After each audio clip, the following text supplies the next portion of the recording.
Marcus does not feel like he is borrowing money. He is on the couch, looking at checkout screen, and the store is not saying debt. It is saying 4 easy payments of $27.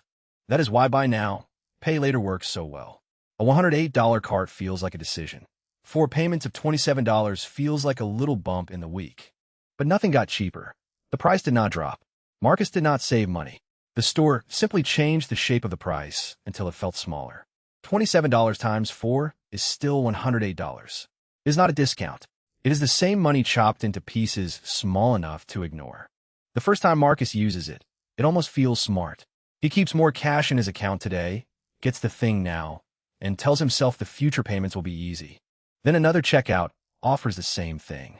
A hoodie, headphones, shoes, a gift, a late-night order. Each one feels separate because each one has its own tiny payment. One plan at $27 is easy to explain. 2 plans might still feel fine. But the trap is not one plan. The trap is the stack. If Marcus has 6 little plans open, $27 becomes $162, leaving the next paycheck before he even touches it.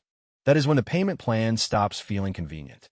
Marcus gets paid on Friday, but part of Friday already belongs to old carts he barely remembers buying. Buy now, pay later turns future money into today money. That does not always feel like a loan, but it still reaches into the next paycheck. Then the account gets low, rent is coming, groceries cost more than expected, gas hits the card, and one small automatic payment chooses that exact day to come out. Now the cost is not just the item. It can become the item, a late fee, an overdraft fee, and the stress of trying to catch up before the next bill hits.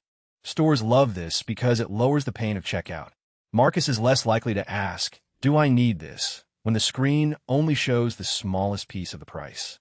The full price makes the brain pause. The smaller payment makes the brain move forward.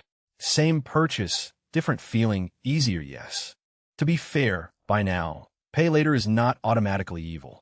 If Marcus already has the money and uses it for timing, it can be controlled. The question is whether the plan is a tool or a trap. A tool helps you manage timing. A trap helps you buy something you could not actually afford today. The danger is when wants start looking like needs because the payment looks small. Marcus is not buying a $108 item anymore. He is buying a $27 feeling. That feeling is powerful. It says you work hard. You deserve it. It is only $27. But the bank account does not care about the feeling. Most people budget around big bills. Rent, car payment, insurance, phone bill. But tiny payment plans hide in the cracks because they do not look big enough to track. That is how a paycheck leaks. Not always from one huge mistake, but from 10 small payments that all feel too small to matter. So Marcus starts with rule 1. Look at the full price first. Not the installment price. Not the monthly payment. The full price. If the item says 4 payments of $27, Marcus says the real number out loud. This is a $108 purchase. Then he asks the cash test. If I had to pay the full price today, would I still buy it without stressing my account? If the answer is no, installments do not make it affordable. They only move the stress to a later date. Rule 2 is 1 plan max. If Marcus already has a payment plan open, he does not open another one. That single rule blocks the stack. 1 active plan is easy to remember. 5 active plans become a hidden subscription to yesterday's shopping carts. Rule 3 is calendar it before buying. Every payment date goes into the calendar while Marcus is still on the checkout page. If the payment lands during rent week, car insurance week, or grocery week, the deal is not as easy as it looks. Rule 4 is simple. Marcus does not use buy now, pay later for food, gas, rent, utilities, or anything he needs every month. If normal life needs installments, the problem is not the checkout app. The problem is the budget gap underneath it. If Marcus already has plans open, he does not panic. He makes a cleanup list. Every plan, every payment date, every amount, all in one place. He writes the balance, the next due date, the payment amount, and whether the payment is automatic. No guessing, no surprises. Then he protects the account. If a payment is coming, the money gets separated before payday disappears into food, gas, and random spending. Even a simple note in the bank account helps.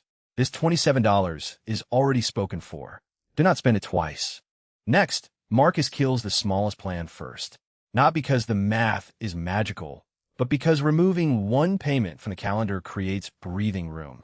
When 1 plan closes, the paycheck gets a little cleaner. Then he rolls that breathing room into the next plan. For new purchases, Marcus uses the 24-hour pause. If he still wants it tomorrow and the full cash is available, then he can decide. Wait 24 hours. Check active plans. Check the full price. Check the calendar. Then decide like the money leaves today. The better version is boring but powerful. Save the money first, buy the item once, and let the purchase end the day it happens. When Marcus saves first, there is no app chasing him next week. No misteri charge. No future paycheck already spent. The real trap is not the app by itself. The real trap is believing small payments are not real money. Small payments still come from the same paycheck, the same bank account, and the same future you were trying to protect. Once Marcus sees the full price, limits the plans, and tracks the dates, the checkout screen loses some of its power. The goal is not to never buy anything. The goal is to make the decision before the app turns the price into something that feels painless. Because the point is not just spending less. The point is keeping the next paycheck from being spent before it arrives. If this helped, subscribe to Money Traps. The next trap might already be sitting in your cart, waiting for you to split it into 4 easy payments.